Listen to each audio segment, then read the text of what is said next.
What is up? It is me, Zach Pfeiffer, and this is your recap and summary of season 46. We'll start with the finale episode, episode 13, Friends Going to War. Whew. And yeah, so we're gonna do a little dive into this episode, and then I will talk about the season at large and kind of how it will affect Survivor moving forward, because while the season was not my favorite, it was iconic. And people will change Survivor because of this season. So, iconic. Not the best, iconic. But going into the finale, let's talk about it. It is Maria's game to lose, really. If she wins this final five immunity, then she really does have a strong chance of going all the way to the end, whether she's put in fire or not. So she knows she has to win this challenge. Charlie's keeping all his doors open, being like, "Oh, Maria, like, I'm Uncle Charlie, we'll be friends forever." Yeah. We get to this immunity challenge. It's a huge obstacle course, and Maria's doing great. And so is Kenzie, but Maria's doing really well. And it looks like she could potentially win this. And then Liz makes a little decision, and she decides to help Kenzie, which is like wild. We've seen people help each other before, but like really not to this extent. And I'm curious if this is going to change some rules moving forward in other challenges. But Liz full on helps Kenzie win this immunity, sealing Maria's fate. They like do some facade editing to make it seem like Ben could potentially go, and then Ben's this big threat. But we all know what's going to happen. We get to Tribal, and we have a beautiful send-off for Maria with a 4-1 vote, and she joins the jury. More about her time on Ponderosa once we get to that final vote. So we're in our final four now, and it looks like at this point it really is either going to be Ben or Kenzie's game. Charlie or Kenzie's game. Charlie's done a lot more than Kenzie game-wise. Kenzie has had a great social game and has played, the survival aspect of it. Liz has been Liz and Ben has been Ben. So I really don't see a world for Liz or Ben to win. But we get to this final immunity challenge, final four. And it's like a version of Plinko meets puzzle solving meets split attention. I really liked it. This would be a fun challenge. So maybe I'll do this for Survivor some year. Who knows, guys? We'll see if I can get crafty. But they're doing it, and it's a neck-and-neck race between Ben and Kenzie, which is wild because Ben really hasn't done anything at all this season. And he pulls it out. Really, really close one, and Ben wins. And he is going to be in the final three and choose who's going to be sitting next to him and who's going to be making fire. Which is a pretty interesting situation to find ourselves in, considering Ben hasn't really had much sway on the season at all. And now here he is deciding who's going to be in the final three and whose game is going to end. And he's emotional. He knows he's going to throw Liz in there. And Liz is like, "I'm fucked." Which is, I love 11th hour reveal. Like, joints and wrists being too large to function. Liz is wild. Bring her back. But yeah, between Liz doing fire, and then you have to choose Charlie or Kenzie. And it seems that Ben is on the fence, but I think looking back, he might be a little bit more emotional because he knows who he's going to choose and doesn't really want to do it because he loves Kenzie so much. He checks in with Charlie to be like, "Are you good with this?" And Charlie's like, "I don't need final fire." So Kenzie does it. Kenzie goes to fire against Liz, and it's a great showdown. Not the best at making fire, either of them. But what's interesting about this is Liz is not the best winner or loser. She's kind of a little bit sore. So Charlie's coaching, and she's like, "Shut the fuck up." And she's not doing too good with the fire. She's getting sparks of no flame, but Kenzie gets it lit. She like builds it up, and she breaks the rope first, which is great. So she is securing her spot into the final three, and Liz, devastatingly, very upset, is the final member of the jury and claims that she would have won and she made it to the end. In that multiverse, sure. So we have a final three of Ben, Kenzie, and Charlie. And in my mind, it's really a race between Kenzie and Charlie of who's going to pull this one out. And going in, I was like, listen, like I did the numbers. I was like, it could be a tie. I thought Kenzie definitely had, let me pull up the numbers and the names so I can do this properly. So I thought Kenzie would have Hunter, Tiffany, Venus, and Liz. And then I thought that Charlie was going to take Soda, Tevin, Q, and Maria, 4 and 4. I thought it was going to be a tie. With Ben being the vote breaker. I thought Ben was going to lean more towards Kenzie since they were like so close. And they showed so much of the relationship. But it's clear to me now, after watching the Final Fire and X interviews, that it was always Charlie.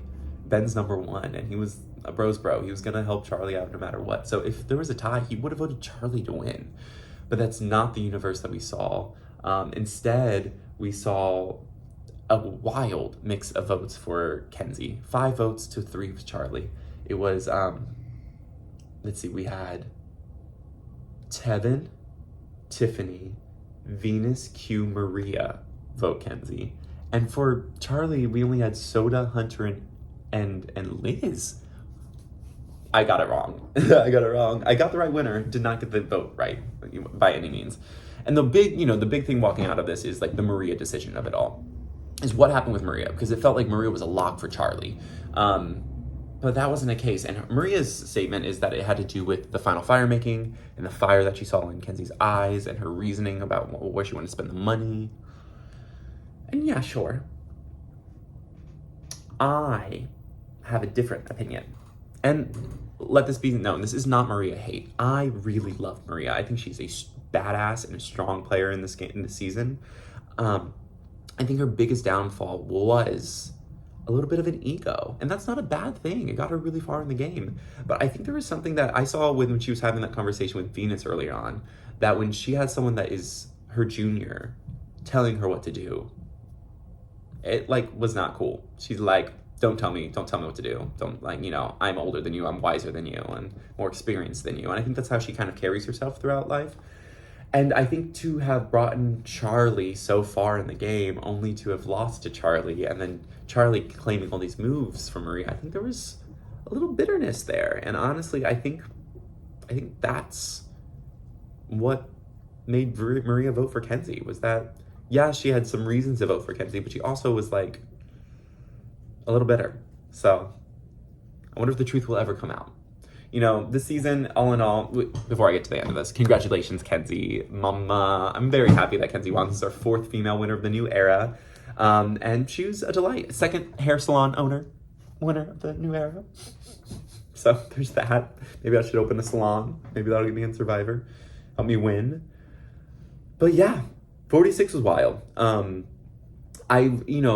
A lot of people are really high on it because of like the post-merge game. I am someone where, like, if you're really ranking it in the new era, I mean, 43 is on the bottom. I do not like 43, but I think 46 would be right above it. My ranking is like 44, 45, 42, 41, 46, 43. That's just how it is, and it changes, but I think the first half of the season was just really, really some of the worst Survivor I've seen in a really long time. It was not entertaining. Gameplay was not there. There was very little for me to enjoy other than the fact that we were watching Survivor. So I think that moving forward from the season, what people are going to take away from is, I think that the idle play mechanic in the game is going to change. I think maybe not for 47, but for 48. Well, no, yeah, 48. 47 probably didn't get to see as much of this idol debacle as everyone else. But 48, when we get out there, those people are going to be playing their idols. I wouldn't be surprised if people find idols and then play them right away, just to play them. The curse of going home with an idol in your pocket is so heavy now that I think there has to be some course correction there. I'm also curious if social players are now going to be viewed as a bigger threat moving forward. We've seen Jam Jam win. We saw D play a very strong social game, and now we're seeing, honestly, this entire new era are strong social players. So if people aren't starting to view that as the biggest threat in the game, then I think we need to start re-examining what we're viewing as threats in Survivor. Going into 47, 48, I really hope that that the strategic players are targeting those happy, connective people, because we can see when people are making moves, we can see when people are winning challenges, but when people are making bonds that are lasting, those are kind of the most dangerous. We look at Charlie and Ben's relationship, we look at Kenzie's ability to connect with so many people throughout the merge. Like, those are the threats I'd be looking out for. Yeah, I'm very excited for 47, y'all.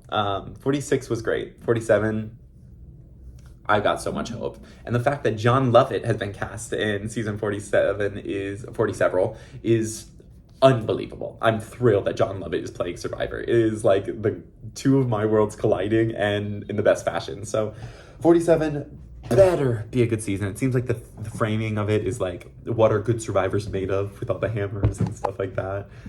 You don't get to see much other than some talking heads because they are currently filming, so they don't really know how it's going to shape out, but I'm excited for it. I'm always excited for Survivor, y'all. Let's face it.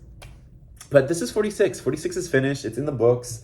We'll look back at it, I'm sure, with mixed emotions, some great highs and some very low lows. But yeah, thank you all for joining me on this journey. I'm glad we didn't have to risk it or protect it or play a silly card game. Like, we could just enjoy Survivor for what it is. Whether it is the best gameplay or the worst gameplay, Survivor is the best show on television, and I'm so happy that I'm able to share it with this community. Whether you're part of my fantasy league or you're just watching my videos for recaps, like, I love Survivor, and I hope that you love it as much as I do. This community is beautiful, and there's a reason why we are 46 seasons deep into this incredible, incredible show. So thank you, Jeff. Thank you, Survivor, and thank you to each and every one of you who watch these videos. I cannot wait to continue them in September for season 47. So until then, enjoy your coconuts, enjoy your rice, and I will talk to you all very soon. Happy Survivor, y'all. Mwah.